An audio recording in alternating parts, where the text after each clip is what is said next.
Welcome to the CME on Artificial Intelligence in Medical Education. As we wait the arrival of dignitaries, I request you all to keep your mobile phones on silent mode. Thank you. Registration is taking place at Dronacharya Hall. May I kindly request all delegates who have not yet registered to proceed to Dronacharya Hall, located across this auditorium, to complete their registration. Kindly ensure your registration at the Dronacharya Hall prior to the commencement of the CMA.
Good morning, ladies and gentlemen.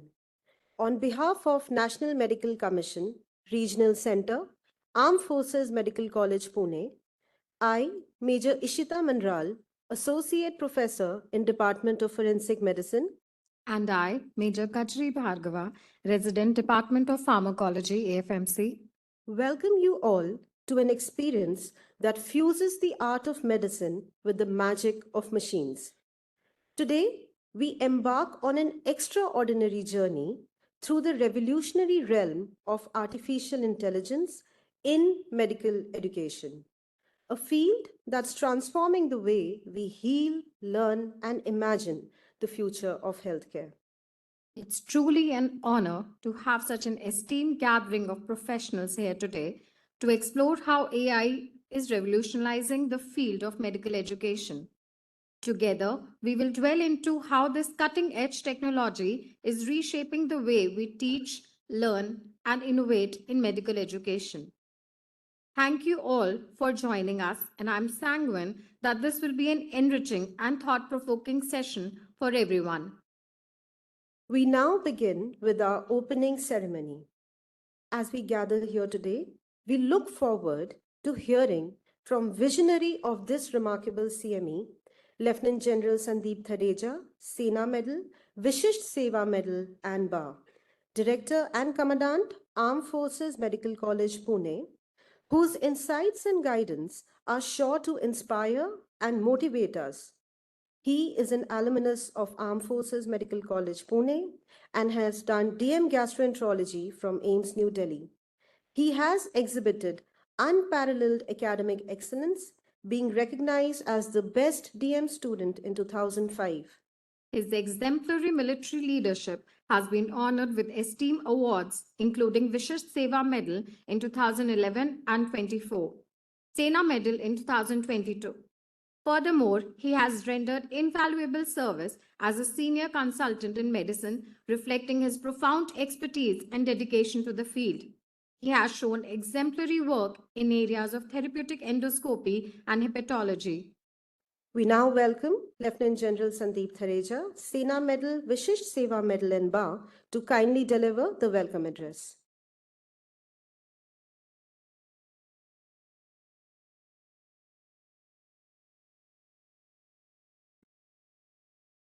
Good morning, ladies and gentlemen. Before I begin, a little disclaimer. I'm no visionary. It's just that after seeing so many conferences happening on AI in this very forum on radiology, pathology, medicine, I one day thought that we are the alma mater of education. So I just thought, can we do it on medical education per se? And after that, it's all the gentlemen sitting in the front row. It's entirely their job. I was just background, nothing else. So I welcome you all to this CME. Senior officers, veterans, general officers, nursing officers, some cadets, and residents and faculty members. So the reason why we actually gave this conference the name of A Inevitable is because the truth of life is we are already deep into it. We are at the cusp of the AI and medicine and the revolution, not just in medicine, actually it's in every field, but what concerns us is that. And as we grow, it's something we have to inevitably accept as a part of it.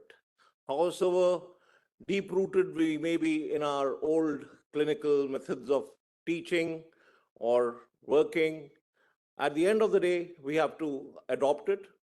The only thing is we got to be smart in what we adopt, how we adopt.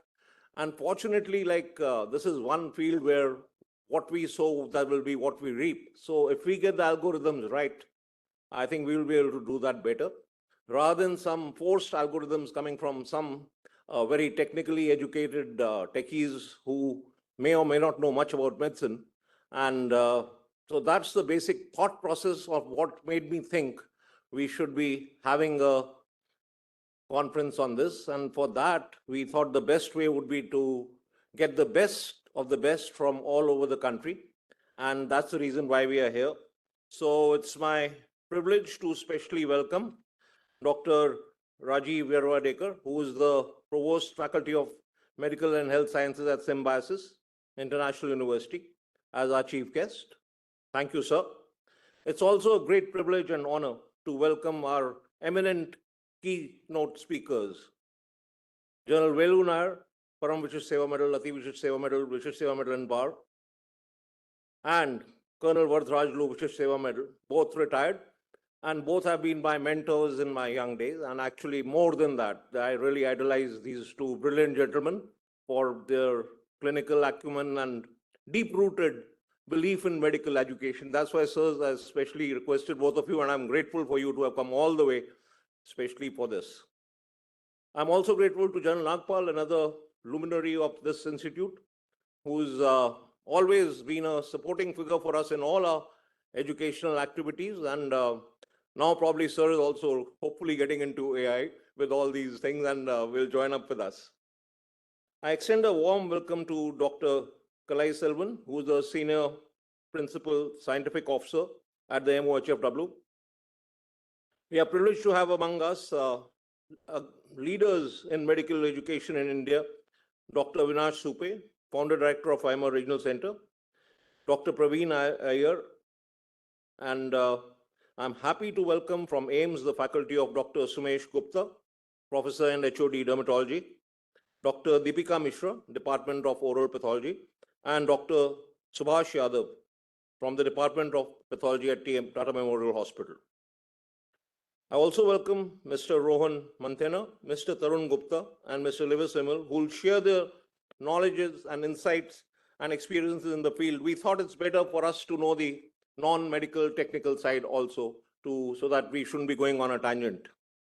So as I said, it's inevitable for us. So to make sure how we go about it in a structured way, we've got lectures, we've got workshops, hands-down experiences and all to help you understand. And my request to all would be to actively participate and so that we can learn from each other and make this conference a grand success. Thank you so much.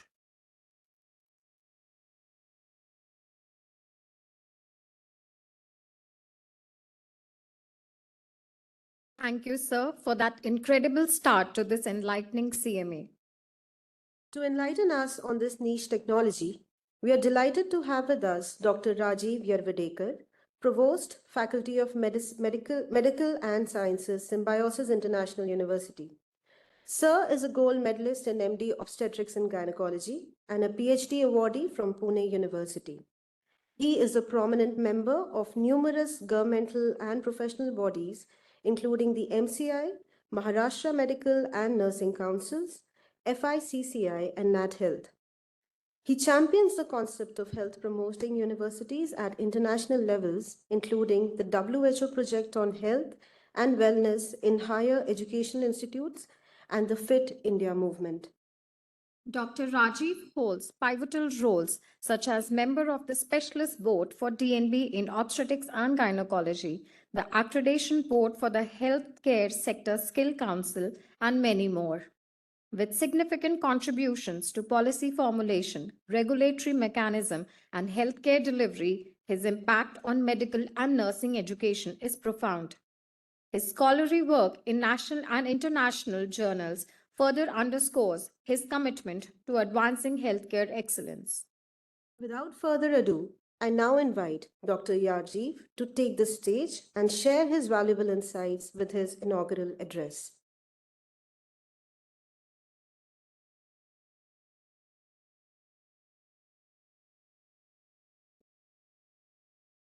Or will it be too tall? If you want, you can shift it up. I'm okay.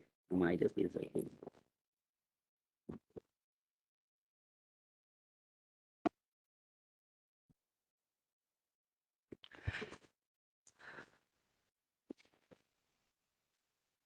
Well, good morning, everyone. General Sandeep Tareja, the Director and Commandant AFMC.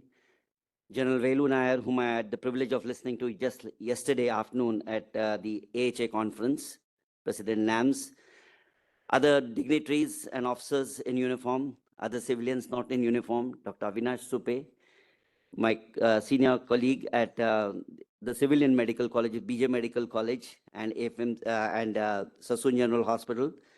My colleagues from the Symbiosis Medical College for Women and the Symbiosis University Hospital and Research Center, which I'm currently engaged with, Colonel Sagar, Brigadier Ramakrishnan, and other officers, members of the Department of Medical Education at the SMCW and SUHRC, and other dignitaries who will be addressing the various technical sessions in today's much needed initiative on AI in healthcare.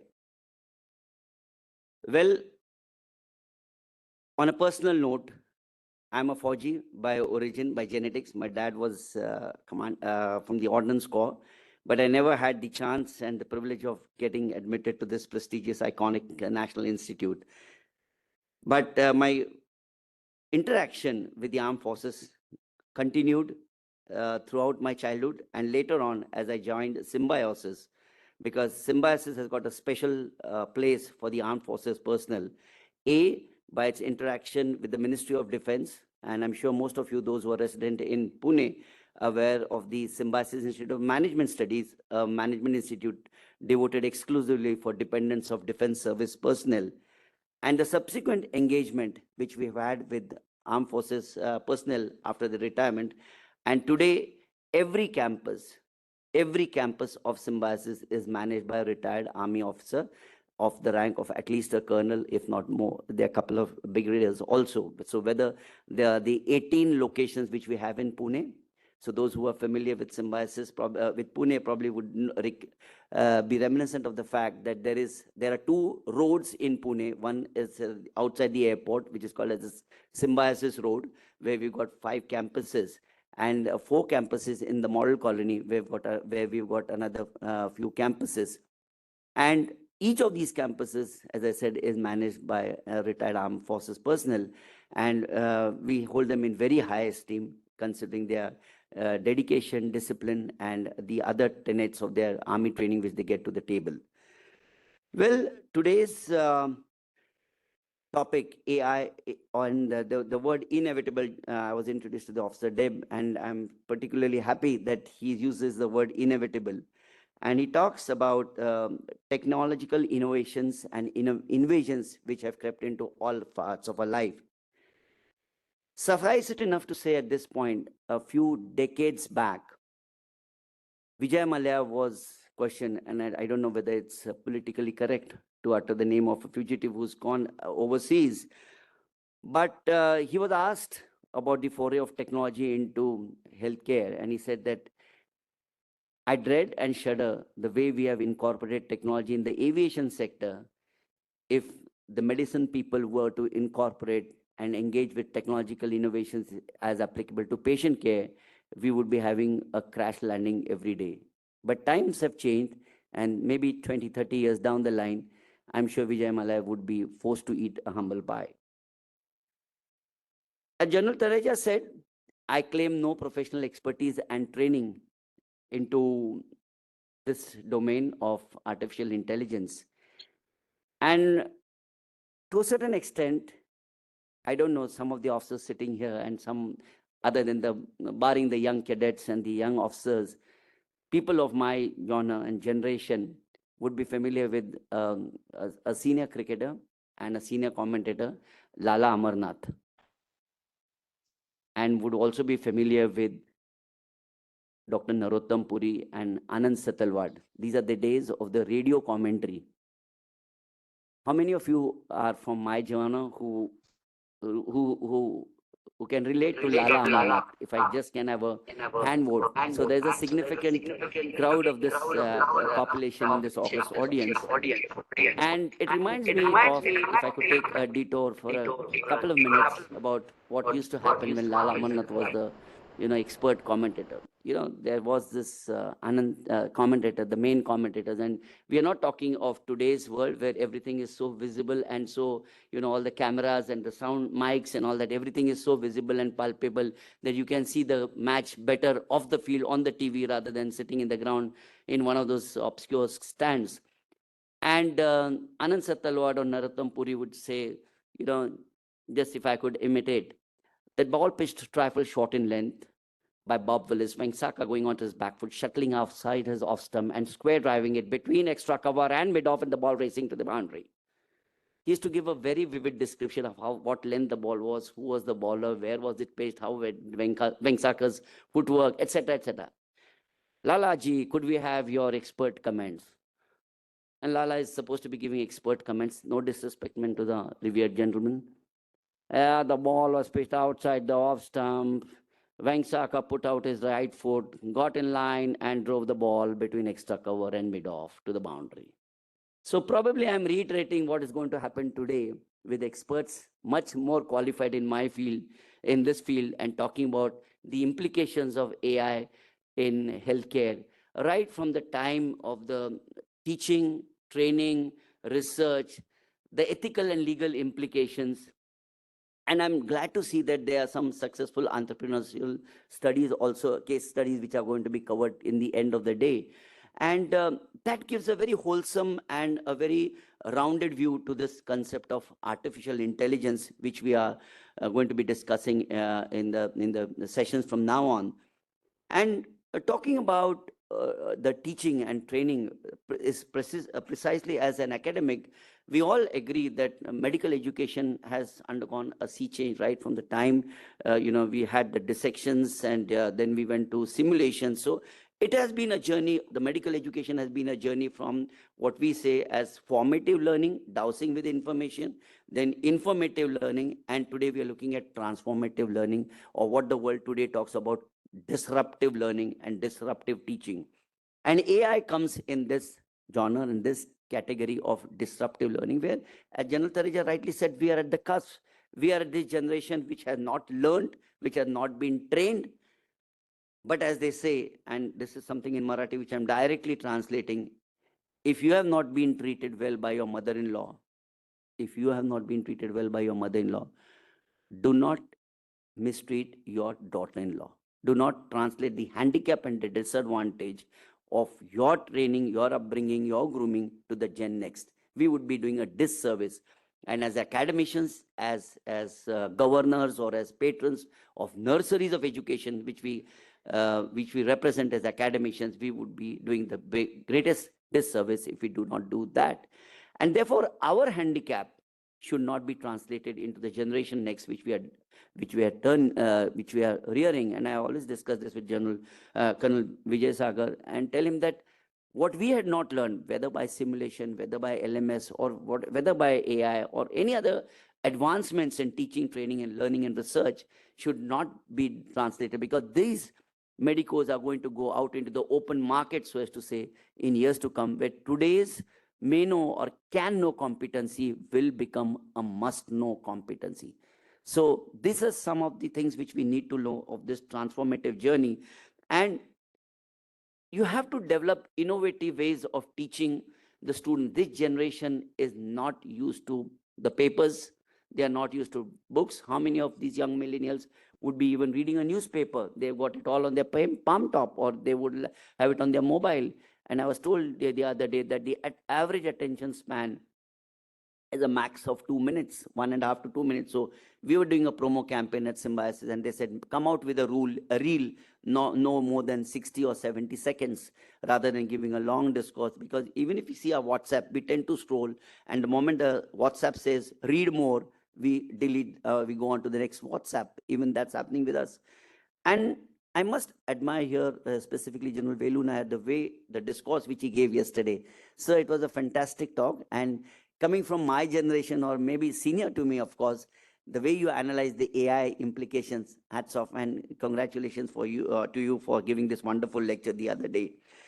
So whether it's the large language models which we are using through AI, whether they are generative adversarial networks which we are using, AI will have its imprint and impact on all aspects of one, the language and the accessibility. You use ChatGPT and you can decipher the most technically complexing articles to at a very user friendly understandable language. And today even my PA starts using ChatGPT. I say I want to write a I just give him the gist of what I want to write based on my meetings throughout the day, and then he uses ChatGPT and he comes out with a very sensible basic first cut draft of what I am supposed to be writing to a person, and that helps me a lot in time saving. Realistic virtual patients can be created, a personalized learning experience. So when we were trained, we used to always use the patient as a guinea pig.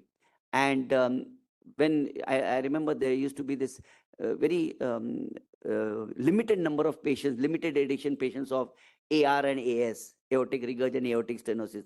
And one person used to hunt that fellow and said, "Arey, wo block 13, 15 mein wo patient hai na, last bed pe." We used to not even know the name, AR or ASA. And then everyone would go and hound that fellow, auscultating him. And so these clinical scenarios have, which are patient unfriendly and patient uncentric, can be recreated. So it gives a very personalized learning experience. So whether it's teaching, whether it's learning, on two stakeholders, the medical education system on either side, the research, the data generations can be utilized, can be effectively synthesized by AI, addressing the crucial aspects of patient confidentiality, data security, data safety. So a lot of research literature can be done using AI. And I wish I had this tool of AI when we wrote our dissertation, and we used to spend days, if not months, trying to analyze what was there in the literature. And with today's ChatGPT and with today's literature search, it is such a cakewalk. You can sit in your own comforts of your own room and do it. And all this, therefore, we are at a crossroads of the influx of technology invading our private life, invading our thought process to think, and it comes with a dual edge disadvantage also, because we probably lose our analytical ability. As I always say, the Gen Next is used to having, ask them, what is your father's name, in a lighter note. What is your father's name? The millennial will say, give me 4 options. I need to have 4 options. I'm used to being trained on MCQs. Are we losing our analytical ability by the use of technology-enabled devices, technology-enabled systems? So we need to understand that AI is at best an adjunct. It is for us to harness it, to synthesize it, and to make it our slave rather than we becoming our slave. Let us all be tech savvy. Let us not be technological slaves. And again, I'm going back to my MD days when Stud 4 in Obs and Gynae, these are recent advances which used to be released that time. A very pertinent statement in that book talks about there were new cephalosporins which had come out in the market now. And Stud statement was very, very symbolic. The statement made by John Stud in that article on antimicrobials in pregnancy: never be the first one to jump to adopt this new molecule. Never be the last person to adopt it. So we have to have a very balanced and judicious use mix of our proactivity which should not be bordering on to inactivity, but embrace it with a difference to enable us to deliver compassionate, technology-enabled, technology-friendly teaching, training, ability to get into the research part, addressing the legal, ethical, and security domains in the business for which we stand of delivering good quality healthcare. Thank you so much for a patient hearing, and I wish the conference and the CME all the very best.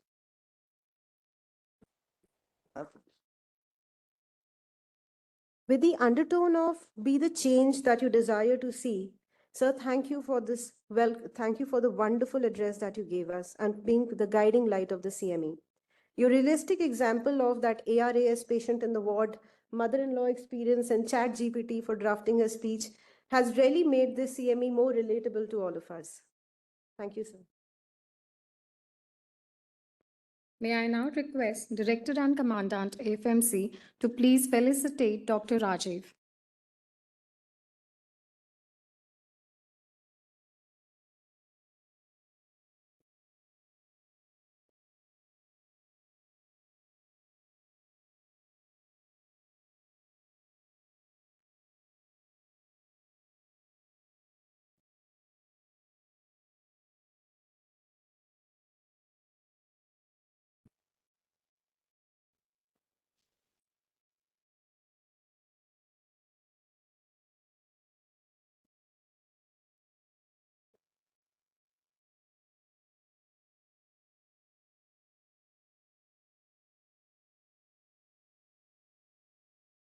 We will now have the vote of thanks by Wing Commander Dipanjan Dey, Convener, National Medical Commission, Regional Center, Armed Forces Medical College.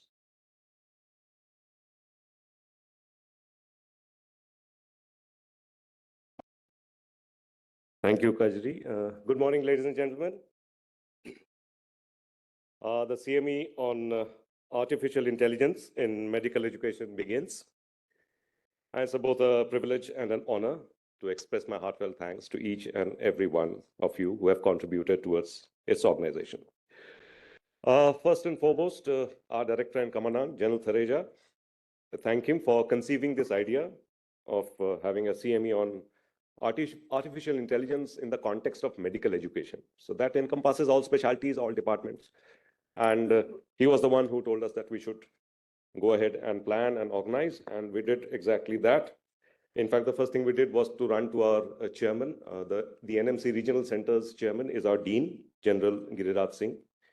And with his guidance and support, we managed to begin the proceedings. The office of the DGFMS was we thank the Office of the DGFMS for fast-tracking our permission and other necessary sanctions. The backbone of any scientific event is always the precious group of invited dignitaries and resource faculties, which in case we were lucky that whosoever we approached agreed in one go to come and become part of our CME. Thank you so much, ladies and gentlemen. The expertise of all the delegates and all the resource faculty are definitely going to enrich our CME. The delegates who have traveled from far and wide, I hope they have come with a lot of enthusiasm to this institute, and I'm sure that you're going to go back with a lot of information on AI in medical education. Thank you so much for making it to AFMC. My sincere gratitude to our co-convener of the NMC Regional Center, Colonel C.S. Makhani, Professor and Head Department of Forensic Medicine, and the entire organizing committee, Colonel Praful Mohan, Professor and Head Department of Pharmacology, Colonel Debashish Bandopadhyay, Professor and Head Department of Anatomy, and Colonel Vivek Agarwal, Professor and Head Department of Geriatric Medicine. All of us, we have worked together to fulfill whatever roles we were put in. I also thank their respective teams who had helped them in achieving their tasks.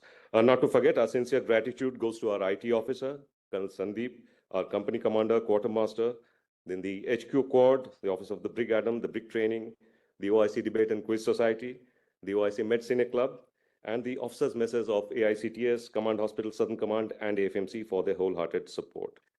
I especially thank the undergraduate students for their little cameo, which they have so enthusiastically prepared, which will add flavor to the CME, and you're going to experience it tomorrow at 11 o'clock.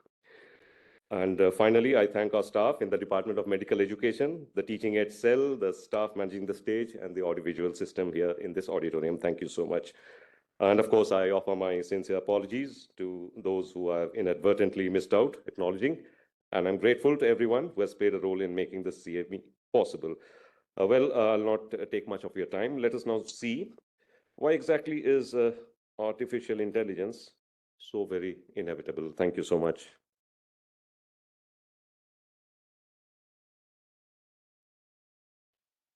Thank you, sir. Sir is the organizing secretary of our CME. With sincere appreciation, we now bring the inaugural ceremony to a close and move to the much awaited keynote address. Please bear with us while we set the stage for the keynote address.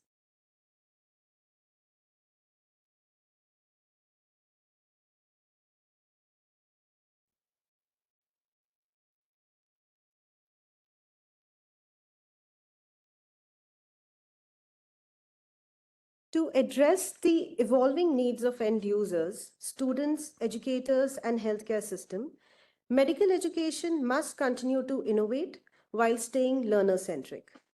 Bridging gaps in accessibility, incorporating emerging technologies, and fostering a supportive environment are critical for preparing the next generation of healthcare professionals. To assimilate more on the subject, let's move on to the keynote address on personalized medicine in the AI era. I welcome our chairperson, Lieutenant General A.K. Nagpal, Vishesh Seva Medal, Director Super Speciality and Head of Department Medical Gastroenterology, Bharatiya Vidyapeeth Deemed University, Pune. He is an alumnus of Armed Forces Medical College and has done his DM Gastroenterology from the prestigious Institute of PGI Chandigarh. During his military career, spanning almost 4 decades, he has served from the grassroots as an RMO of a parachute battalion to apex tertiary centers of the AFMS, as well as faculty at the Armed Forces Medical College. Post-retirement, he continues to be active in academics as well as medical administration. Please join me in welcoming Sir to the stage, and Sir, I request you to please take over the proceedings. Yes, sir. Sir, please.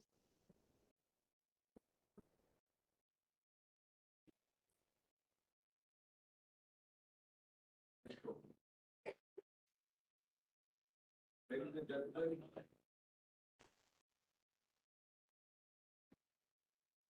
huge thanks to the Australia team for having me on board for this very momentous conference. It's a unique occasion for me because I'm chairing the session where I have two very dear and friends with whom I share a long association, professional association.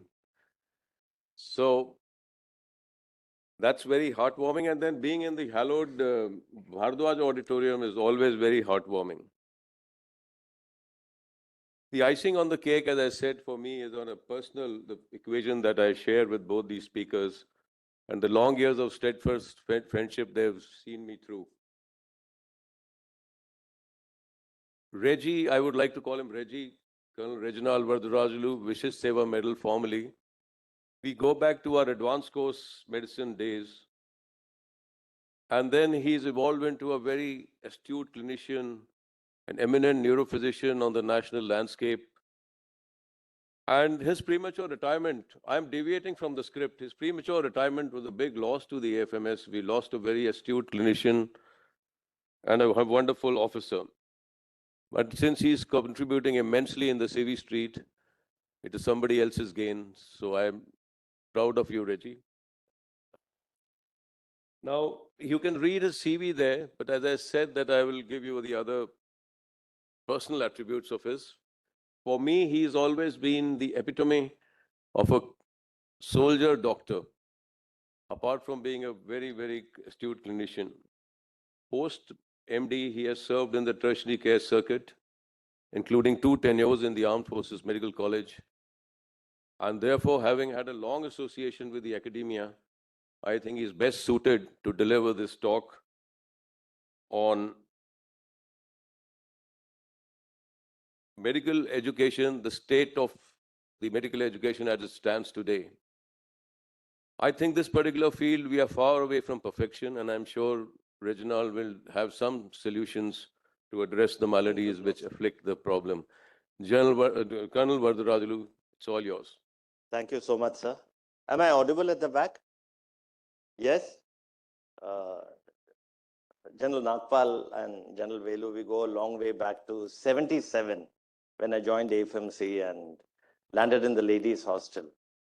No, because I came from Agra. So 3-4 of us got onto a tanga. We didn't believe in taxis and got blasted by him. And 5 top, our friend was waiting to rag. So that's the start without artificial intelligence. It was human natural stupidity which took me to the ladies' hostel. May not be stupidity, may it have been with ulterior motives. But having done that, I'm happy to be here again and again, thanks to Lieutenant General Sandeep Tareja, a very close friend of mine who's going places now, a man who never believed in artificial intelligence. He believed in augmented intelligence.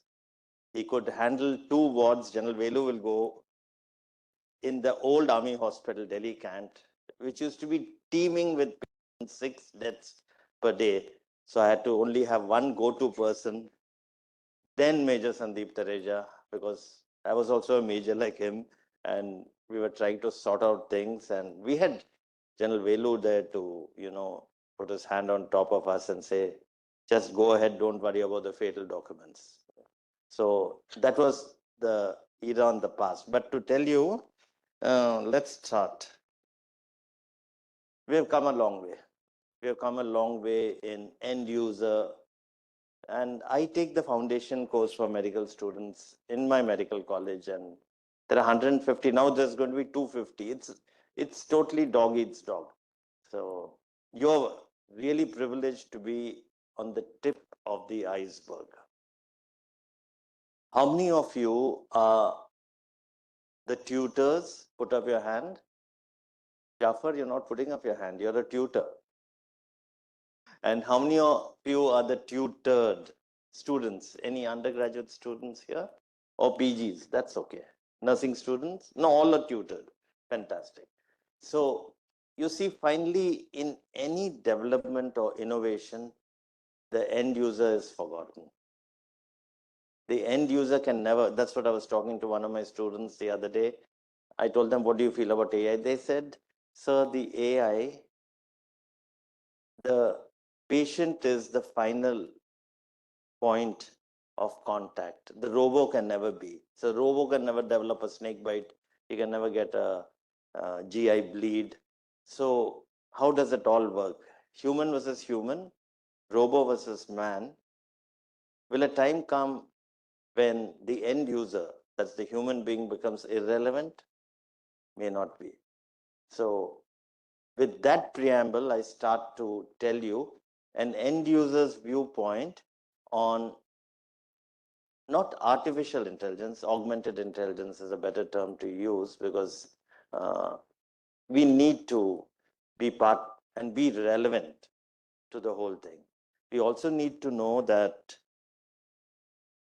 there's a lot of work going on in Harvard Medical School, and this is, I'll quote Bernard Shang. He's a great educationist who says maybe once in few decades, a true revolution occurs in the way we teach medical students. And that's true. Because when I did anatomy, I just didn't know where the peritoneum was. Obviously, Vijay Sagar will tell me that he's able to teach the peritoneum better than what I would have learned. Because I used to doze off, I just thought it's a blanket kept in the abdomen and it had various spaces. No, it has changed the way, and that has come with the AR, VR technology, in which the person puts on the goggles, knows that these are connected with ligaments to the bone, and it has a relevance. It gives the protective sheath, but no one really could tell us, because Gray's Anatomy is a huge book. How many of you read Gray's Anatomy? It's a huge book, and some of us who have passed with Kunji's, UP Inter, and come to AFMC, we would have found it very tough. Yeah, we found it really tough to get through all those carbohydrates, metabolism. I remember Somani put me against the wall and told me, you only 2 out of 50. I'm going to write to your dad. because I was in the cricket team. So I stopped playing cricket and I've never played cricket after that because it's scary. So I think if there was AI then, maybe I would have still managed to do something. But then sleep is something we can't escape. So there comes a time in life when there's a thing called disruption. There was a time when disruption made way in the form of the GPS and Google Maps. No one stops at the street and says, Bhaiya, how do you go to Para Center in Bangalore? You'll never find your way. Para Center in Bangalore, the Bangalore traffic is so good, it may take you to Mysore. But the GPS helps. So also, let us warmly welcome the new kid in the block called AI and medical education. But you have to know one thing. The end user is the student and the teacher, but there are a lot of unseen variables around. The hardware experts, the computer guys, the UIX developers, the software as service designers. I run a center next to the tech park in Bangalore. So many SaaS platforms have come to work out.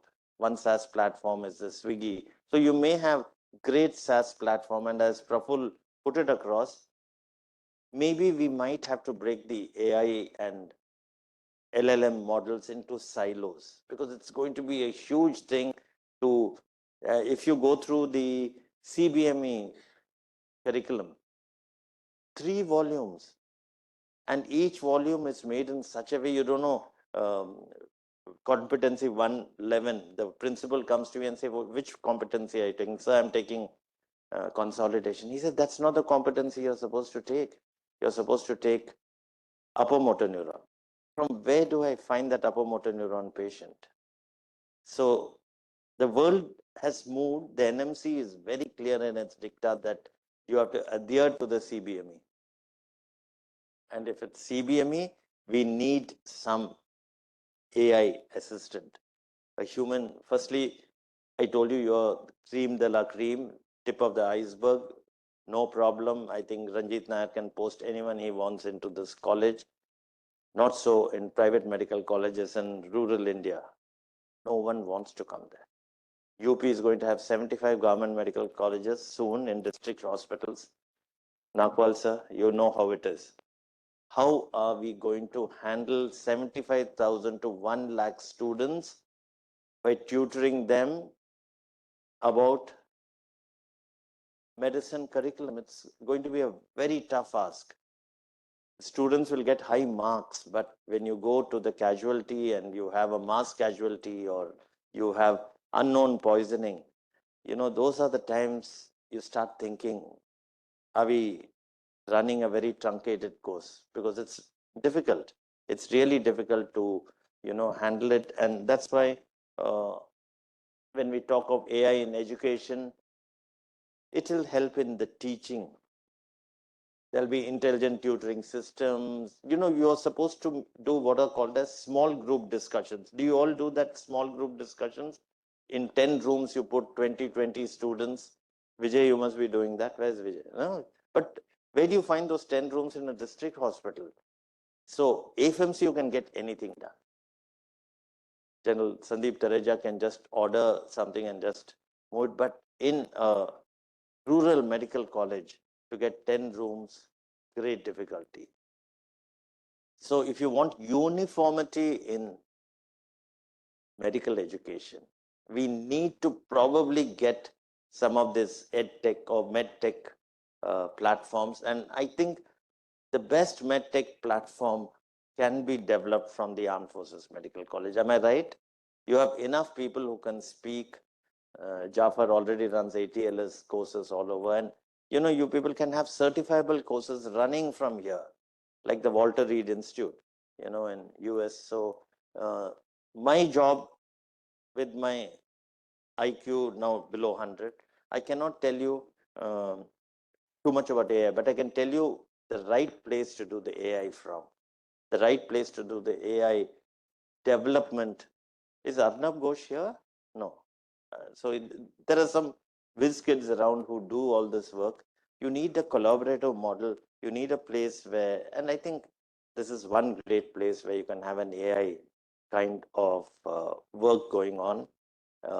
to develop a center of excellence, because commitment doesn't come easy. I'm in private sector. My commitment goes straight collated to the bank balance I have. Not so with the armed forces. The uniform gives you something greater than the bank balance, priceless. Mastercards, all of you have Mastercards on you.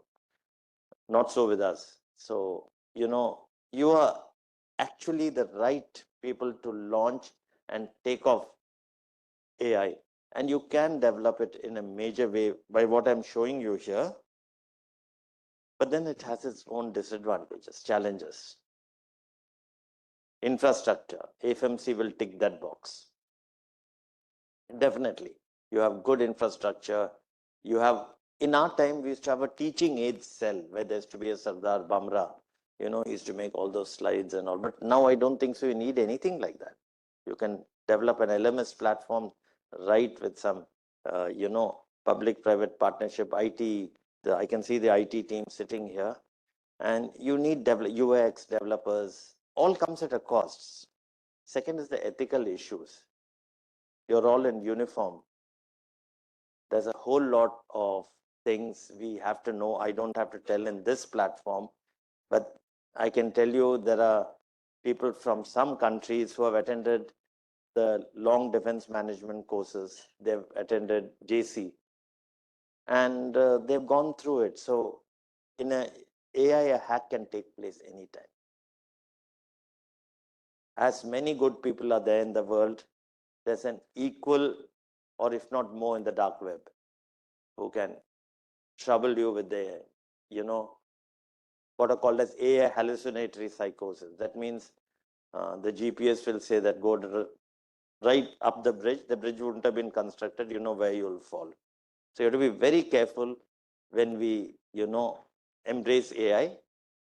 We need to embrace AI with a very robust platform. Interdisciplinary collaborations. You're all doctors.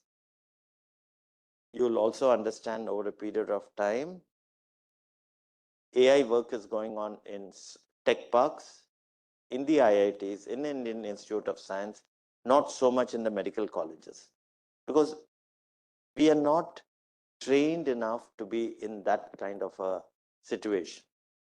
So you need other people other than doctors to be around, and you also need a lot of help from the management people, because they're the ones who will do your logistics. They'll do all those supply chain work, which is required in medtechs. Cheating and plagiarism, as you'll know that I can write a personal statement by just putting a meta AI. This is another big problem, technical malfunction. In KGMC, I work for Medisys EduTech, a company which makes this CBME. We said it's a plug and play. We played, nothing came on. To get someone to work on that becomes a problem. So that's where you should know that there's a thing called STARA. Has anyone heard of STARA? STARA. This is smart technologies, artificial intelligence, robotics, and algorithms. This is one impeding factor in development of AI, the STARA awareness. You need all these to make sure that we can incorporate AI into what you do. You need to know that AI in medical education, I'm not talking about healthcare. That's totally a different AI, stethoscopes, point of care, precision medicine. That's totally. The user it's an innocent kid who is coming from 12th standard. Now I don't know whether he's been exposed to AI in 12th standard. He's sitting in Allen and all those Chaitanya tech schools and MCQ after MCQ. No, you have to be very clear how you put him onto AI or how you get him into the AI platform. And finally, this lack of evaluation method for educational strategies, that's okay. That can be done by a lot of, review, and there's curriculum review which goes on. Advantages, cost effectiveness. I don't believe this statement because LMS platforms cost a lot if it's done in the proper way.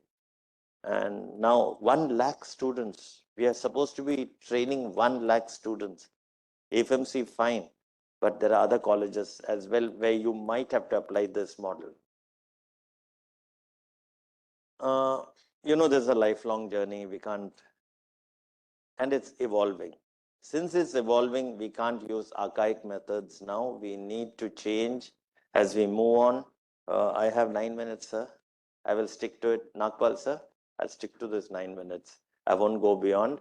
And the force for, incorporating AI has come from the World Medical Association, trickles down to various national medical bodies to definitely use AI. A lot of hype, a lot of work. Good to have it, but we need to lie low, go slow, and reach a point. But again, this is the best place to start an AI platform for medical education to reach a level of excellence. Various forms of AI. There's a teaching assistant, learning management systems, LMS platforms, attendance is taken, the competency 1.11, how to show knee jerk is taught. These LMS platforms have developed over a period of time. There are various LMS platforms. I don't know, are these LMS platform vendors attending this conference, sir? Are they attending, any of them? And if they're attending, it's good. They can demonstrate how this LMS works. There's a lot of feedback and real-time assessments. If you see the logbooks which you have to correct, the student is drowned with logbooks. Self-directed learning logbook, weekly attendance logbook, case follow-up logbook. We are making a little bit of a fast there. But we should try our best. AFMC, again, is a good platform for that. And these various Da Vinci platform for robotics, but this is not in education. In education, you basically use the AR, VR. Vijay, is Dr. Vijay here? He worked on an AR, VR, I think, in Hyderabad, no? Yeah, so that's very good for anatomy. And it has developed, but it hasn't seen the light of the day. I don't know why. It should have seen the light of the day to help, because my talk is restricted basically only for medical education. And medical education, though it's a lifelong learning, disruptive, immersive learning, they use lots of these tech-savvy words. I don't know how much the student really knows. I wish some undergraduates were here to know. I would love to hear from them what they feel about AI. There's ITS, there's intelligent tutoring system. I think it's all part of the whole 2-day workshop. You're going to be seeing a lot of this. And applications, chatbots, there's chatbots, the IVRs, I'm sure, but it is so monotonous. If you go onto a bank chatbot and plug in your 16-digit credit card, by the time he answers it, so there's a lot of technical glitches, but then we have to definitely work our way through it and hope for the best. We have to hope for the best because now even a coconut seller, you use the Paytm to pay. So why not medical education get something good to work on? That doesn't mean our brain is becoming numb. Our kids are really smart. They know more about smartphones than us. This is a very good thing. This Canadian Air Force had come with this, where they give you scenarios, and to get the right answer, what they call is the DS solution. You have to really attempt it so many times. You have to attempt it so many times, and it comes like for a person, post-operative case, chest pain, suddenly sweats, his ES shows S1Q3, T3. The diagnosis there, abdominal sepsis, investigation of choice, pulmonary embolisms, and so on and so forth. But we have to know medical education in India is not metro restricted. We need to take it 20 kilometers away from a metro to see what's happening there, where the golden hour is thrown to the side because the purse is more important than the golden hour. Sepsis guidelines, who cares? Because you don't get the antibiotic there. Used in research, a thing called research rabbit. Again, education, by the time you know the triad of medical education, STR, service, training, and research. Service done by the clinicals, training right from first to third years, and research we should start using, and it's very good to use AI in research to get the algorithms and things like, I remember Pramanik was with me in 2003. He said, sir, why don't we develop an algorithm for hyponatremia, for sodium correction? I said, how will you do it? He said, sir, I can do it. So he came up with a fantastic algorithm. So you guys have the brains and you can pave the way away from natural stupidity, which archaic guys like we have. Emotions is something, it'll take time. So that's what, but then in another 30 years, you'll be there.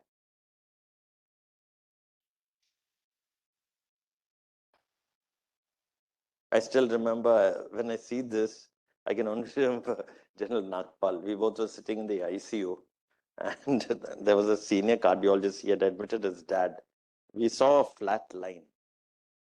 We didn't even look at the patient. We went and thumped him on his chest, Charanjit's father. And that guy walked up and said, what has happened to me? So don't depend too much. You know, you need an interface between the patient and the monitor which you're observing. So you need augmented intelligence. You know, artificial, fine, you see the line, flat line CPR start. So we almost kind of shockable rhythm we thought we'll put him through, but thank God he got up here. See, technical glitches, human errors. Let's be ready for all this. Ethical concern, standardization, huge, big data. You know, you need big data to handle all this. But I'm restricting my talk, keeping the poor undergraduate in mind, because he's the guy who's going to be burdened. One is using AI as a tool. One is teaching him AI. Teaching him AI is going to be tough. Like it's like teaching biostatistics in first term. That is the only class people miss. You have to examine AI. It's out of course. We were not going to be marked because every student who comes, he's looking at his marks. He's looking at an escape route. Visa stamping chahiye usko. That is, that visa stamp is pass. With Jaikar, without Jaikar, pass. So when I conclude, 1 minute I have, isn't it? So to conclude, students currently studying medicines are born into a generation immersed in technology. They know technology even better. You see babies in the airport, they'll be playing with all these gizmos. They understand the world around them better than us. They know everything they can access. So their wiring is better. So their natural neural networks match the artificial neural networks. And probably they are made for the new AI era, which we are going to be, you know, watching peacefully and hoping that a robot doesn't handle us. So finally, you have smart home, smart car, smart watch. But who's that guy in the middle? I hope that doesn't happen. I just hope that doesn't happen. And as William Osler has put, one of the first duties of a physician is to educate the masses. Please look at medicine as another option unless you have a passion for it. Don't take it for the lucre of lucrative money. Stay clear unless you're passionate about it. Because as Pink Floyd said, and Jafar knows this song well, Jafar? Because I've taken him in my student scientific society, and finally we don't want a brick in the wall, though I paid for the brick today. So that brick in the wall should never be formed. We need to be having our natural talent within us. So robo and humans are going to be working together, not against each other. So are we back from bedside to boardroom and back? That's the question, because Elon Musk has come up with this Grok AI. He says that's the ultimate physician. It'll only be Elon Musk told the same thing about when I saw his Cybertruck in New York the other day. It is gross. So I stop here and thank you for just putting the key into the keynote address. Thank you very much.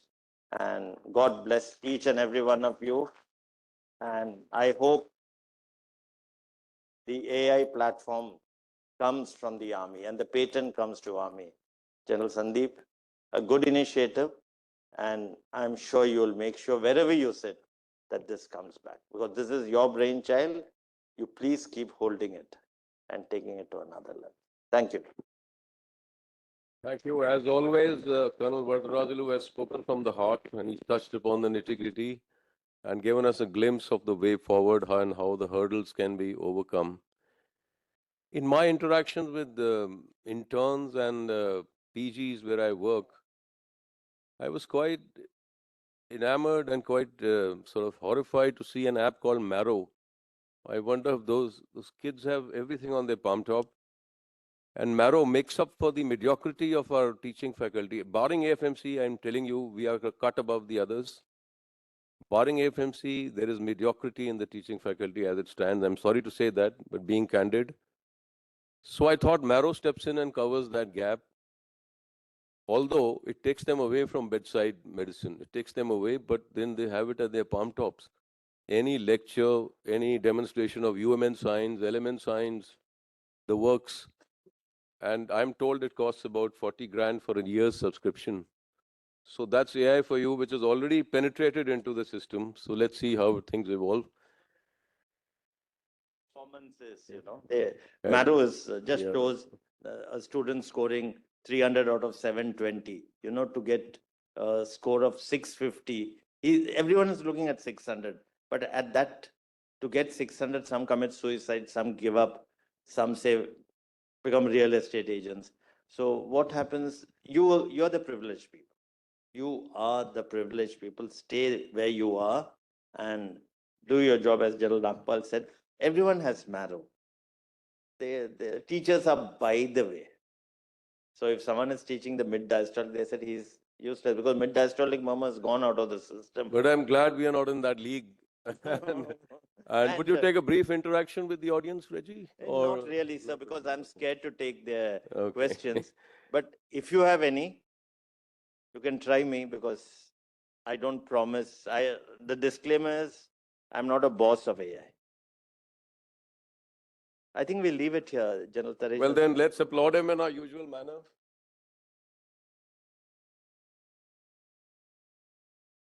Thank you, sir.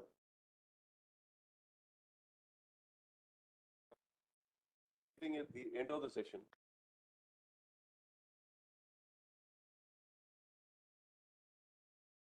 So, ladies and gentlemen, that takes me to the next oration, personalized medicine in the era of AI, a very contemporary topic. Delivering this talk is none other than an academician par excellence, Lieutenant General Velu Nair, Param Vishis Seva Medal, AVSM, PSM and BAR.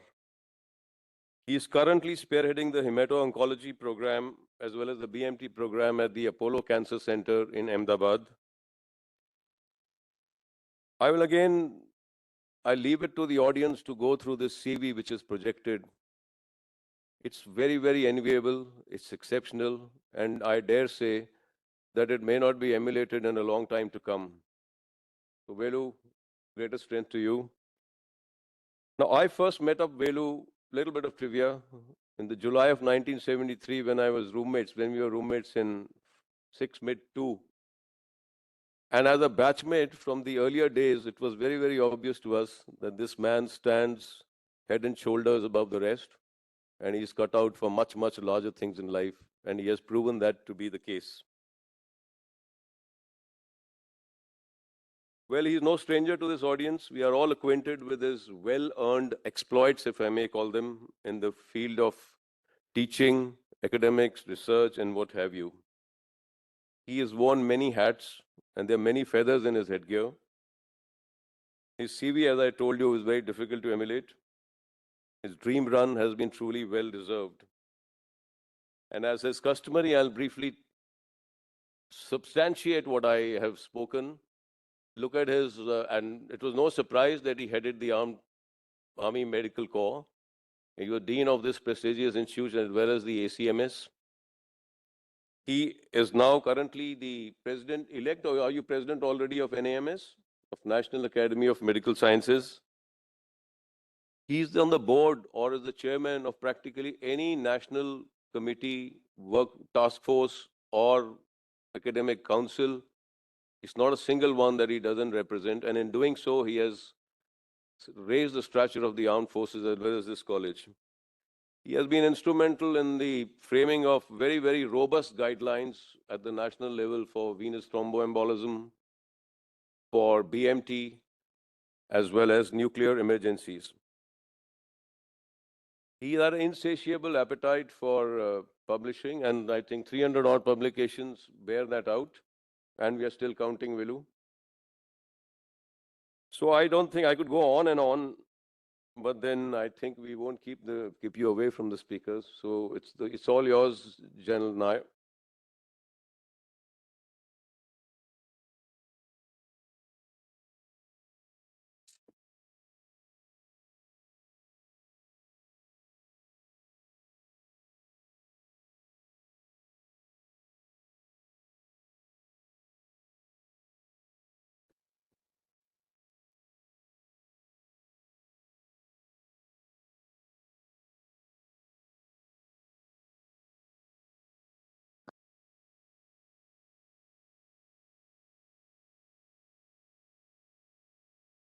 A very good morning to everybody. I'm delighted to be here back in this auditorium.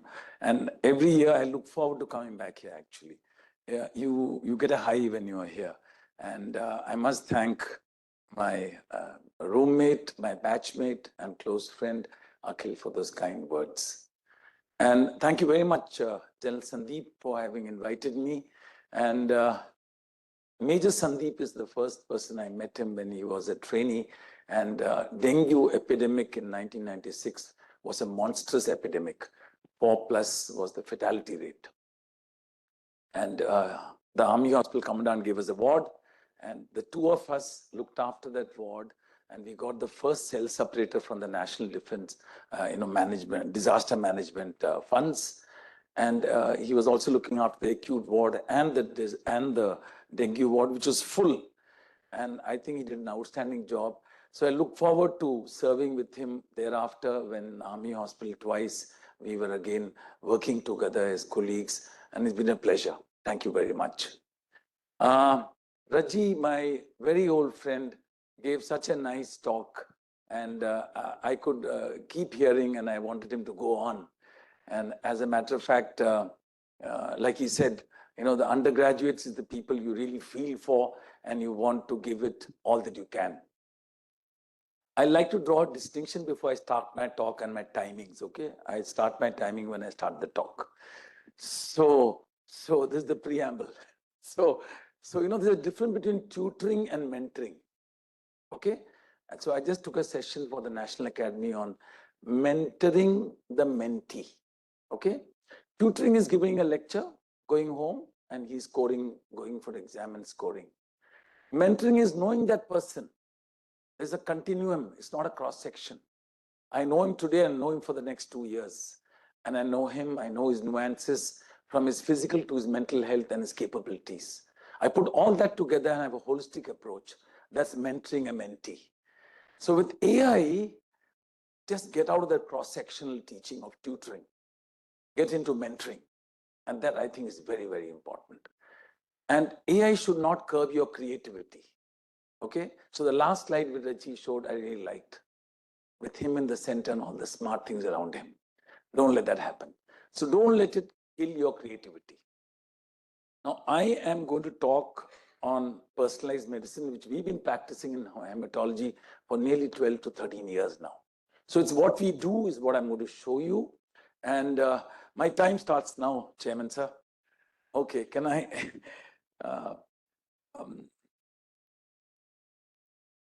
On the right is my Janamabhoomi.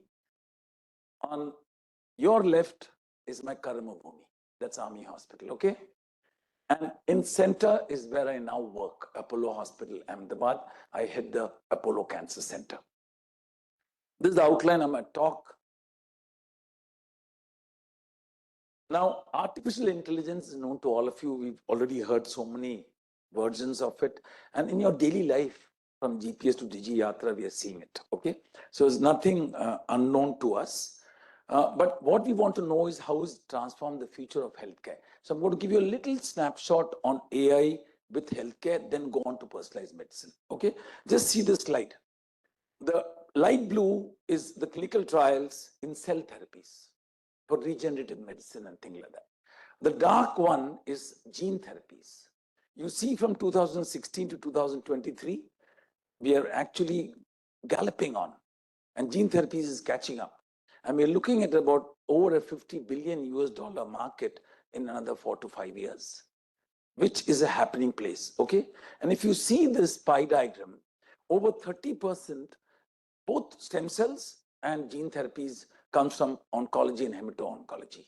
So that was where the platform was launched from, okay?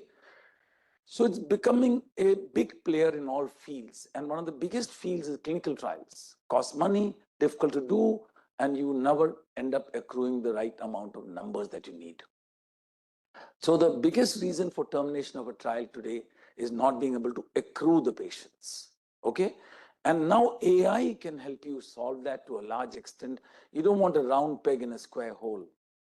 So it matches the subjects to the right trials. And India is catching up, but in the West, it's a way of life, okay? So really speaking, that's clinical trial is a very big thing. And you see the market size of the healthcare. You see in 23, just over 19 billion. The projected in 10 years is over 600 billion. A compounded annual growth rate of more than 36%, nearly 37%, which is fantastic, okay? And you see the literature, when you're doing it, you'll publish. So it's no longer theory. So see in the 98 and 2000s, a few hundreds. But today, it's in thousands, and every day, it's replete with articles, okay? Now you see the share of the world with AI. North America takes nearly 50%. We in South Asia are 1/5, poised to cross 30 in the next few years, with China being actually added to this segment of the globe, okay? But still there are unmet needs. The WHO says 1 doctor per 1,000 population and 3 beds per 1,000 population. We are okay there, we're not badly off. But where we are badly off is coming to specialists in various parts of our healthcare system, from primary, secondary to tertiary. So district hospital level onwards, the specialists are just not there. They're conspicuous by their absence. This is the US model that you're seeing, okay? So here you see there is a supply-demand imbalance. This is what you need, and this is what you have. The last bit is what's now been taken out by the AI physician assistants and AI nurse assistants. The good part of these assistants is they don't come for casual leave. They don't come for sick leave. They don't complain of fatigue. So those are the plus points. But of course, I will tell you there are many negative points also. So it's not all plus points, okay? So do we have solutions to these shortfalls? The answer is yes. And the most important thing is, I think we are going to use AI to bridge the inequalities.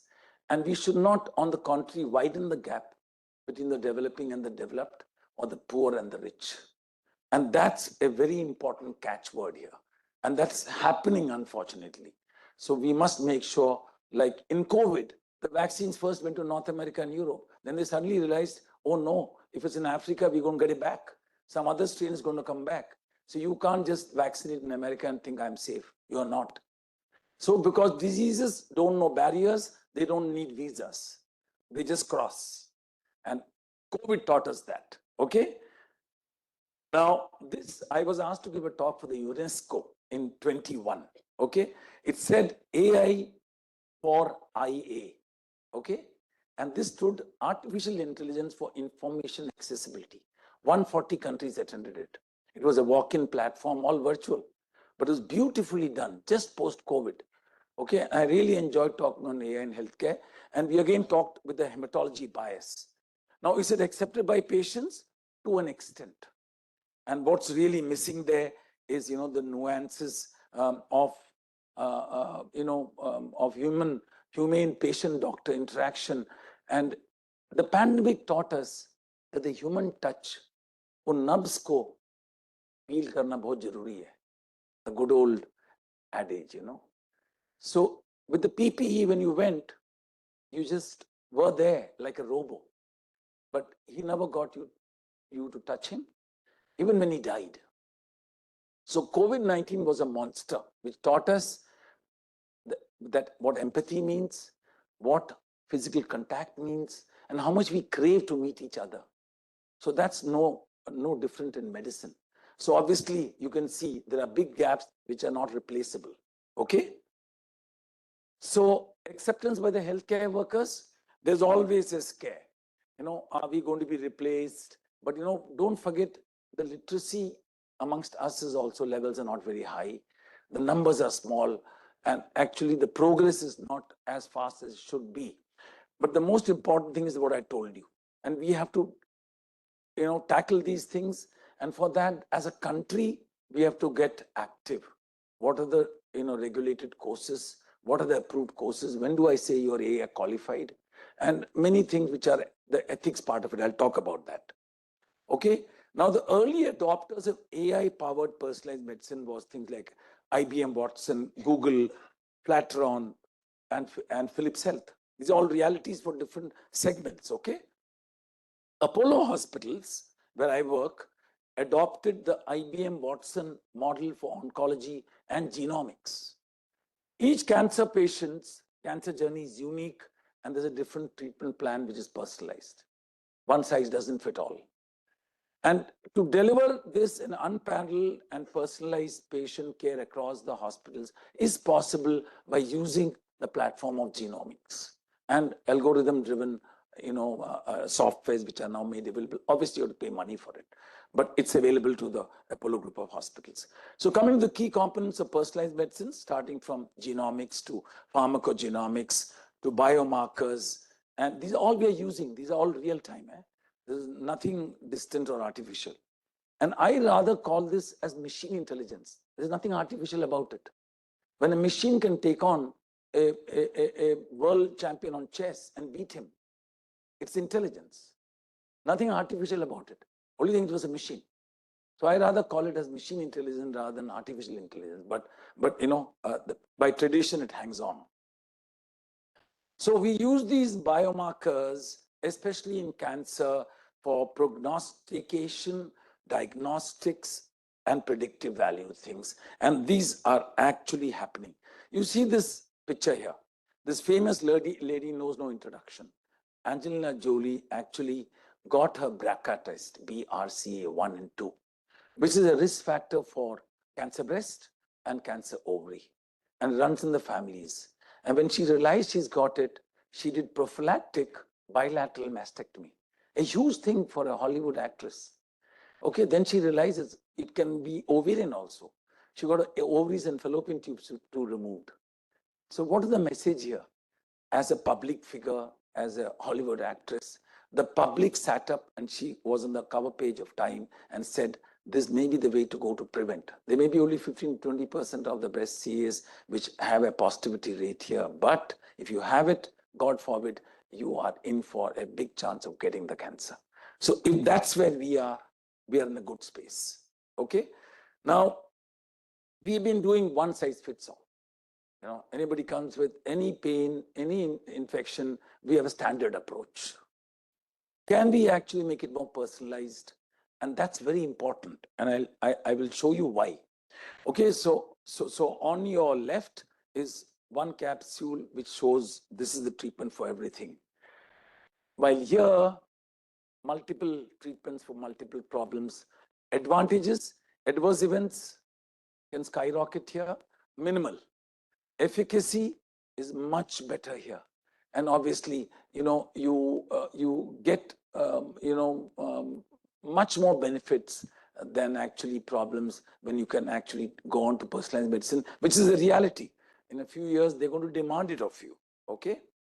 So personalized medicine, ladies and gentlemen, is a medical model that uses an individual's genetic makeup, genomics, and couple this with the lifestyle and the environment, and you tailor a algorithm to prevent, diagnose, and treat.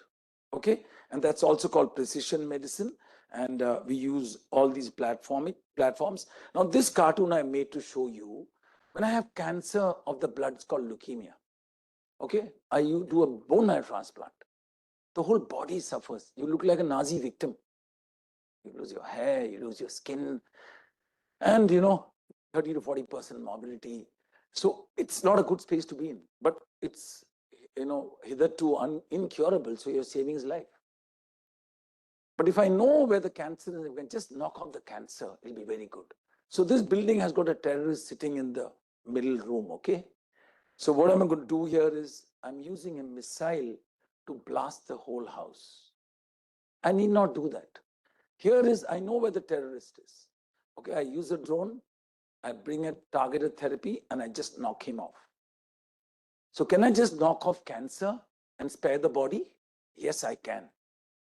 By using the omics platforms. The omics platforms is, genomics is DNA, RNA is transcriptomics, and proteomics is proteins. These are all parts of the cell, go from the nucleus to the cell membrane, and they will all fit in. Okay? And use all these data to integrate after analyzing them. And then you got the solution to apply in oncology. And today, the other subjects have come on board. Okay? And this all started with nothing but the Human Genomic Project. 90 to 2003, 13 years it took. And what they did is they showed you what are the base pairs which make up the human DNA. And the genome was published in Nature. And the beauty about this was data sharing was open. Even before the publication occurred, data sharing was available to the world. So it became a biological platform for the world to use, which is fantastic. I think that's the way to go. Okay? And I'm going to talk on some parts of this, which I've been doing for the last 15 years, cellular therapy and CAR T cell therapy. Okay? Now, about AI, every Uber, Ola driver will say, sir, mujhe excellent de dena, please. Mujhe, sir, 10 out of 10 marks de dena, please. And we all don't ask, though he was rude, he came late, charge you more money or whatever, you give him 10 out of 10. So when Ola or Uber analyzes their database, it's garbage. Okay, because if you put garbage in, you'll get garbage out. So the data which I feed for AI has to be unbiased, has to be big. And that is so, so important. So you have to honestly feed the data to get an honest algorithm out, which if you don't do, you'll get garbage. Okay? So you've got to be careful here. And so big data, medicine is the biggest example of big data. And we've got such a lot of big data. Stanford in the USA was the first one to tap on it. Okay? And they've used these 4 qualities: large volume, speed of data, velocity, variety, and veracity. IIT Delhi is working with AIMS on this. And I was an expert in that committee group. So got to learn a lot.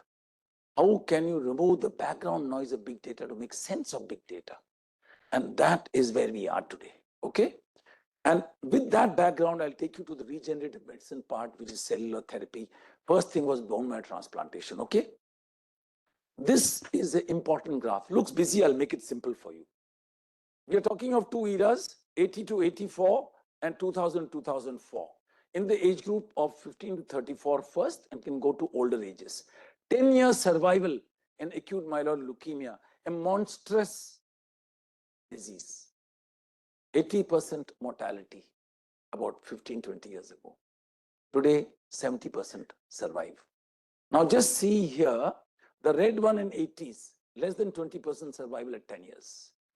With BMT and other tools, you have improved it to 50% by 2004. In 2024, it's somewhere here. So it's a revolution. And data has been used for this. Okay, data has been used hugely. And today, this is the jargon we use. This is the genomic talk. This is European Leukemia Net. This is practiced, gentlemen and ladies here. It is practiced. If you have adverse genomic data, you don't wait and play around with chemotherapy. We transplant him. If he is a favorable risk, again, this word I don't agree. In cancer, there's nothing favorable. Everything is unfavorable. But it just means it's milder. So if it's here, I can get away with chemotherapy and some targeted therapies. I may escape a transplant. So I know where to go for what. I don't go back to something because it's failed. So that's cutting short the journey of the treatment, which can be terrible. You see how much this background of data and AI has helped improve the outcomes. You see this 1975 to 77 is the gray bar and 18 is the dark bars. You see in every disease, you see from 34 to nearly 70%. You see in myelodysplastic and myeloproliferative, these are both types of malignancies or pre-malignancies. It was, less than 5% living for 5 years. But today you see this, skyscrapers. It's like a T20 match. It's just taken off. And this is with targeted therapy, okay? Not by blasting. Now, this cancer, when I was training in hematology in the early 90s, this was the data. Adults, even 5 years, 30 to 40% survive, children 80%. Today, it's changed. It's changed what? The West, it's 95%. 95%. India, we are getting there. This is where we are. But we are getting there. And it's curable today. So eminently curable. And minimum chemotherapy is used. Now, this cartoon, this is the tumor cell, this is the tumor cell, and this is the tumor cell. 3 molecules we are using to actually get to the tumor and spare the other parts of the body. This is called targeted therapy or monoclonal therapy. And this has been happening for some years now. 10 to 12, we've been practicing. Cost has come down. Now we'll have generics very soon. It's going to even come down further, which escapes, the major chemotherapy limbs are not followed. And we can mix and match all these therapies to give him a much smoother journey, especially for a child. So our transplant journey, we must publish in our Indian journals. And M. Jaffe, for example, should be propped up. I was responsible for getting it PubMed indexed. And thereafter, we actually made sure we published in it. And then only the impact factor comes up. So all of you, your good articles, publish in it. So this was a review we published, and this was our 700 patients from RR that we put together and published in M. Jaffe. So in regenerative medicine, we run trials. In the army, don't shy away from asking for funding from DBT, ICMR, all people give you funding. And I got the funding for my trials from these agencies because army did not have enough to give us that time. Now you are much better off. A predator cannot kill by attacking the tail of a lizard. It will shed that tail, but it will regrow it. Can we do this? Answer is no. Why can't we do it? These 4 genes, ladies and gentlemen, c-MYC, HEL4, OCT4, SOX2, have been silenced in us. The cost of evolution is the cost of evolution. So I cannot regenerate. If I put these back into a skin cell, a fibroblast or anything, I induce a somatic cell to become a stem cell. And the stem cell can regenerate. And that's called an induced pluripotent stem cell. And from my iPSC, I can make AB RH negative number of groups I want. I can get any germline, any mesodermal, ectodermal, or endodermal lines that I want. So organ systems can be made in the lab. And this is happening. We've already made models for the kidney and the other organs. It's already happening. It's not artificial. These are 2 gentlemen who got Nobel Prizes for this, okay? And this is Yamanaka in Tokyo and Gurdon in England, okay? And guess what? Our Prime Minister went to Yamanaka's lab, and in the Yamanaka's lab, as a matter of fact, he saw what's happening. He came back, it was in 2014, he had just taken over as Prime Minister. He told Mr. Jaitley that you have to give money. 200 crores was released within a few weeks. And there was a C-batcher from AFMC called Dr. Bhan, Secretary DBT, was the chairman of the steering committee. And it was given to NIMHANS, it was given to Vellore, it was given to INSTEM, NCBS Bangalore. And after 2 years, I took over as chairman of the steering committee. For the next 5 or 6 years, I remained there. And they made absolutely groundbreaking, inventions, discoveries, and it's on the world map. So I think this funding, the country like ours is just waiting to happen. And hematology has got about 4 Nobel Prizes in the last few decades for various work in this field. This is our 3 project that we did, the largest RCTs in the early 2000s. This was to regenerate stem cells in the heart. CTC, AFMC, RR was involved. I was the PI, AIMS, PGI, CMC Vellore, they were all on board, okay? And no guesses for who this person is. He was a commandant in RR hospital, a cardiologist. Can anybody say? Yes, sir. So injecting stem cells into the coronaries, okay? And we found there was a 10 to benefit, but our numbers were smaller. We need larger numbers to really make it significant. We had a p-value of 0.06. We needed another 50 patients. Same thing we did for stroke. It was published in Stroke. All Institute led this, and we all participated. We did this also for critical limb ischemia by injecting stem cells into the gastrocnemius, and we could salvage many limbs. Okay, so all these were examples of regenerative medicine using cellular therapy. Now I come to using cell engineering to modify a cell, and that's called CAR-T. CAR as not in Gaddi, CAR as in chimeric antigen receptor. Okay, now we are all making bad cells all the time, including cancer cells, but we all don't get cancer. Why? Because our immune system picks it up, clears it. There's a surveillance system, okay? But the cancer cell, when it actually escapes that immune system, it's called immune escape. And that immune escape is dangerous. 2 cells become 4, 4 becomes 16, 16s are raised to the power of n. So cancer is dead. So immune escape is what we have to prevent. And if it happens, how can I restore it? Okay, here are 3 cartoons. Just pay attention. A is the T cell, is the surveillance cell, which actually picks up the cancer cell and kills it through the MHC molecule, is where the 2 bogies of a train get attached to each other. And that's a disaster for the cancer cell. The cancer cell dies. Okay, now the cancer cell sheds the MHC receptors. So there's no MHC here. So that's an immune escape. So the tumor cell says, oh, this cell is okay. He thinks it is self and not non-self. Cancer cell is not self, it's non-self. Okay, so here it escapes and then becomes cancer. What we do in CAR-T cells is we engineer this cell in the lab and put fresh receptors to pick up these receptors, which any cell will have receptors. Can you recognize them is the issue.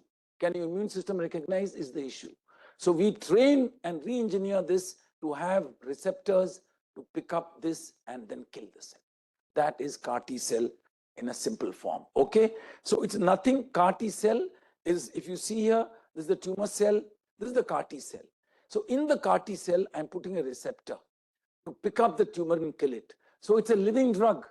It's a living drug, like an antibody. You see, but I'm creating this in the lab. Okay. Now, if you see this 3 here, this is immunoglobulin. If it's a mouse, pure purple, human blue. If you mix and match, it's a humanized mouse model. But there are 2 genetic components here. And when you have more than one, there being 2 or more in the same human being or any animal, it's called a chimera. So chimera mythologically is this, and this is what we do in science. So whenever you have 2 genetic sources, it becomes a chimera, and that's exactly what happens here in CAR-T cells. So CAR-T cells is a form of cellular immunotherapy. Okay, this looks busy. Let me make it very simple for you. How do we actually do it? So we've already done our first case. So in the clinic, we take off just like platelets. We take off on a cell separator. We take off the cells, and that's the leukophoresis. We take off the cells. The cells are brought to the lab. And the lab manufacturing, this is a T cell. Into this T cell, I put a virus with a construct. And this construct the virus carries into the patient's T cell and takes over the DNA and starts making the receptors, which is what the construct is all about. And these receptors are on these cells, then we amplify the population into millions of cells.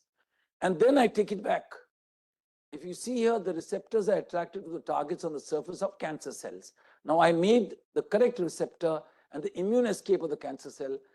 I've called the bluff. I've caught him. So we log on and you see what happens. It pulverizes the cancer cells. Okay? And this is a live sign film to show you. The green cells are the T cells on your right, and the blue cells are the cancer cells. See what it does, okay?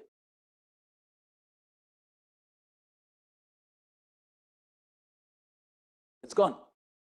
So it's eaten it up like a phagocytosis. So that's exactly what happens.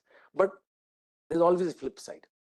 So when we started CAR T cell therapy, we had a lot of cytokines. When the cells kill, chemicals are released. They're called cytokines. And those cytokines can cause neurotoxicity, can cause fever, can cause infection risks. All this was there in the first generation. Okay? But we are restless people. Clinicians especially are restless people. So that's why we must have a lab to vent all our restlessness. Okay? So this is the first generation where we got a lot of cytokine release and things like that. This is the cell membrane, this is the extracellular part, and this is the intracellular part. So the tail gets longer here. And why is the longer tail? These are co-stimulatory molecules to prevent the side effects. So I can prevent the cytokine release. I can prevent as many off-target effects as I want, which is great. I only want to kill the cancer cell. So be as pure as you can. And that's what the fifth generation is all about. We are here right now. Okay? This girl from Pennsylvania, Emily Whitehead, is a heroine today. When she was a young girl, chemotherapy failed, bone marrow transplantation failed, the parents wouldn't give up. They found there's a lab in Pennsylvania doing CAR T cell experiments. They went to him. He said, unless there's a trial, I can't take you on. They got FDA to sanction a trial. And this, ladies and gentlemen, was now nearly 12 years ago, I think. She's alive. This is of 22. And today she's all over the place, 12 years down the line, cancer-free after CAR T cells, first generation. Okay? So we have perfected this to an extent for lymphoblastic leukemia and lymphomas. Okay? But for solid tumors, there are some problems. I'll tell you that. Now, these are the areas where research is going on. I had the fortune to be the chair and then the co-chair of the funding committee. They gave 25 to 30 crores to about 8 institutes, and some of them have produced it. 2 have already come out with the cells. The others are on the way. It's an action in hand, work in progress. Multiple myeloma, and these are the difficult ones, the solid tumors, okay? And I'll tell you why it's difficult. So if you just see the lower part of this and see only E, the microenvironment of a liver tumor or any other solid tumor is very hostile, very hostile. All these chemicals and cells prevent the T cell from entering that place. It knocks it off before entering. So the microenvironment is so toxic, I must find a Trojan horse to take it in. And that is where we are. Can I break this fortress of a solid tumor? Blood is much easier, it's fluid, it's all over the place. So you pick up single cells and keep knocking it off. Solid tumor, it's in one place and it's got a fortress.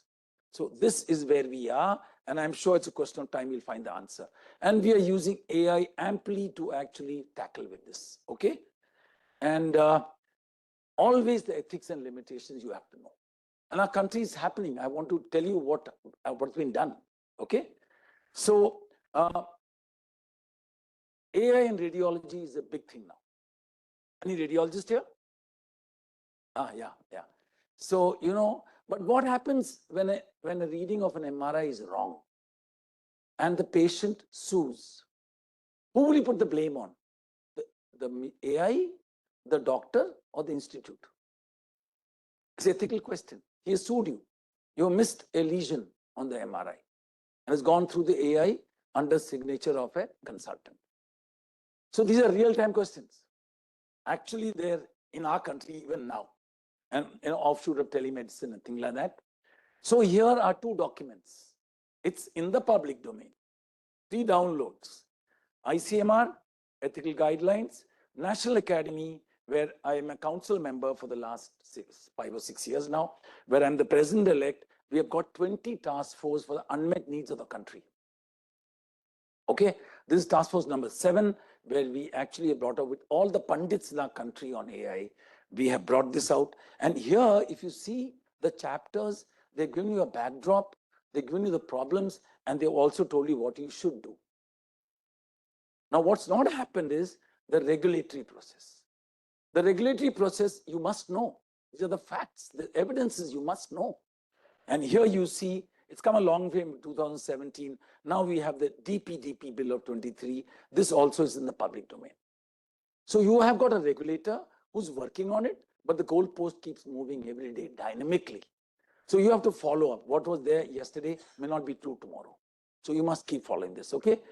In India, Immuno Act, IIT Powai, Bombay, and TMH Mumbai or TMC Mumbai now together have produced the first commercially available Immuno Act, which we have used. It cost us 40 lakhs. It's come down to 30 lakhs now. The second one in the market is from Bombay Biocon, Shaw and Company, and with NH, Narayana Hridayalaya, they come out with Immunil. This is still even now 50 lakhs in the market. They both are there in the market. Okay, we've used our first one, and this was a lady with ALL. We done it a few months ago, and so personalized medicine, ladies and gentlemen, like I've told you through the journey, you can use it for prevention, diagnosis, and treatment, undoubtedly, and you will obviously combine all this to shoot the problem down, whether it's cancer or something else. And this is the way to go. Use your omics and use your AI intelligently, okay? And that is what is called targeted therapy, okay? And the challenges remain. Cost has to come down, privacy of data, the complexity and the IP rights, things like that are bound to happen.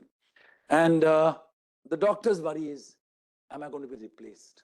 Well, this was shown by Raji too, but the comfort of talking to a doctor or a doctor touching you and examining you will remain. There can never be change, at least in the years to come. It may happen sometime when we are not there, but not in the immediate future. I don't see it happening. So I say, will AI replace a doctor? Answer is no. Why? But definitely I think doctors not using AI will be replaced by doctors using AI. That is bound to happen. Okay, so that is a little catch here. And there's no doubt, brain plus computer, which I say human brain plus machine brain, put together will be better than either. There's no doubt about that, okay? So we should use it. And empathy, which the machine doesn't have, you have. So that part will always be your baby. And you know, that's why we should practice it, okay? So to summarize, it's there, it's real, and we must use it. And the data is available and it is affordable. In the sense, what used to cost us 60,000 for a genomics data for, like, let's say BRCA. So the cost has come down to now less than 10,000. Turnaround time, which used to take 1.5 months, is now 2 weeks. So things are moving for you to tap it, okay? So our country has recognized this. So the president has awarded for cell therapy and gene therapy, first Dr. Advani from TMC in 11. I got in 11 from when I was in AFMC, and then again in 17, and then Dr. Maman from CMC Vellore in 2019. So the government also recognizes what you do, which is good, which is the way to go. So I always tell my students, my favorite slide, that you must learn from yesterday, but we must live for today, okay? But that does not stop you from hoping for tomorrow, which is what we live on. And the important thing, ladies and gentlemen, is don't ever stop questioning. And you will get the answer, I can tell you that, okay? So thank you very much. I didn't see many people sleeping, or I didn't see anybody sleeping. I couldn't have done this without people and teams. So I acknowledge all these people, and it's been a journey which is reasonably long, but I feel it's very short and I've enjoyed it every bit. And I want you all to join this journey of personalized medicine, which is the reality. Thank you very much. Thank you. You'll all agree with me that was very, very insightful and delivered in Velu's inimitable, masterly manner. So kudos to you, Velu. Thank you, sir. And can we have the luxury of permitting him a little bit of interaction, Praful? Sure. Yeah, okay. Any audience participation? Well, then I think, yeah.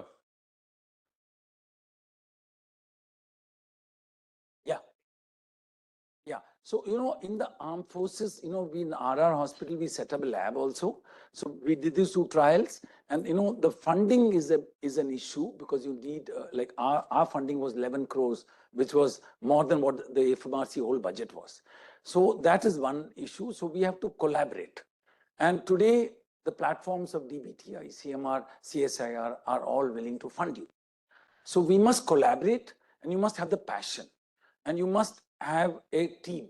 And our team had not only hematologists, we had good bunch of pathologists who had the passion for it. So the armed forces must pursue regenerative medicine, and you have to take out some people.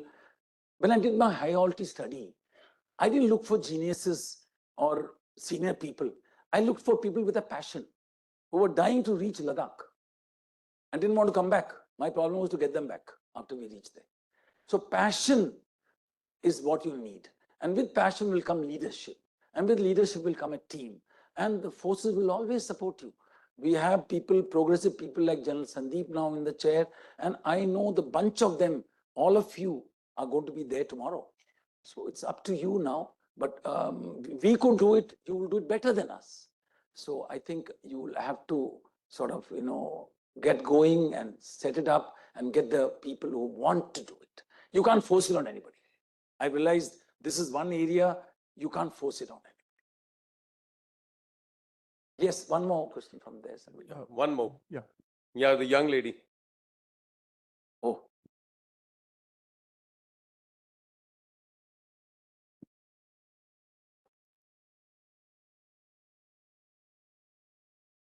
Sir, I wanted to ask you, sir, thank you firstly, sir, for the amazing talk.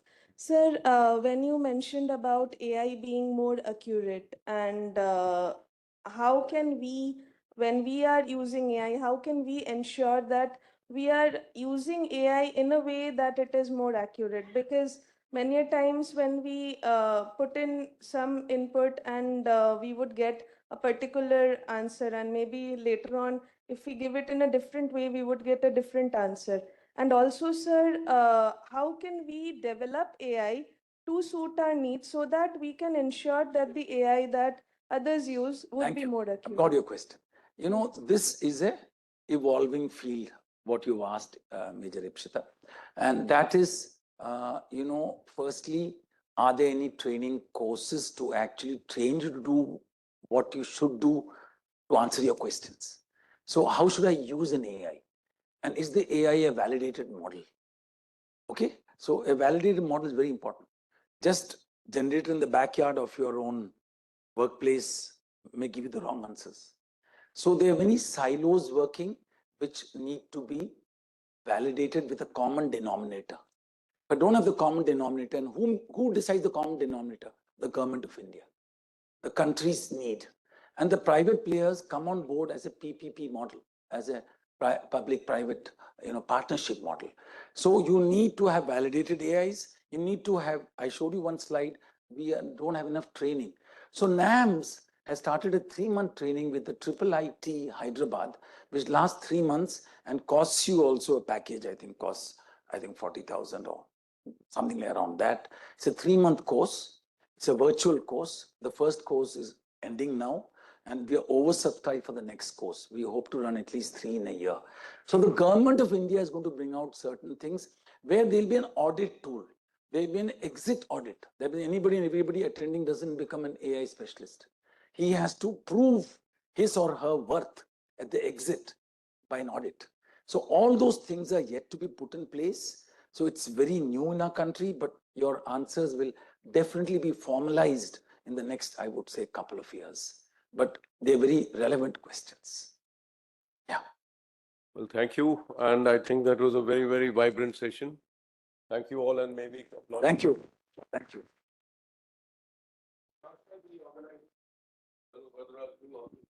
Oh.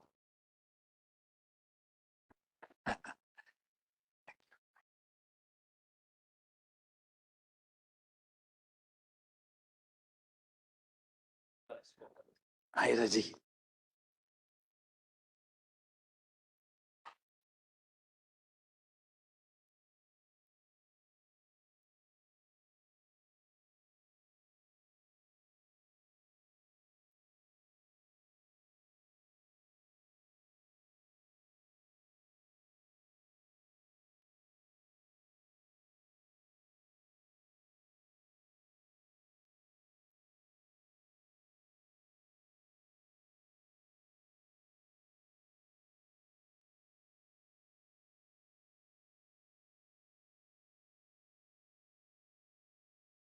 Major General Giriraj Singh, Dean and Deputy Commandant, to please felicitate our chairperson.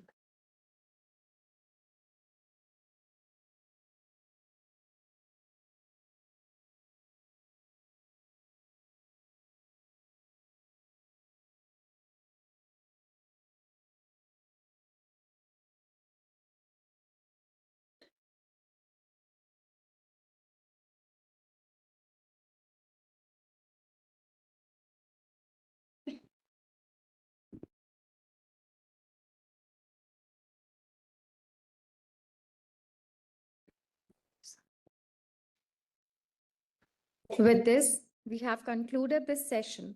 I request all delegates to join us for high tea at the bridge on the second floor of this building. We will reassemble after this session, after the tea, at 11:20. All those delegates who have not registered yet, I request you to please go to Dronacharya Hall and get yourself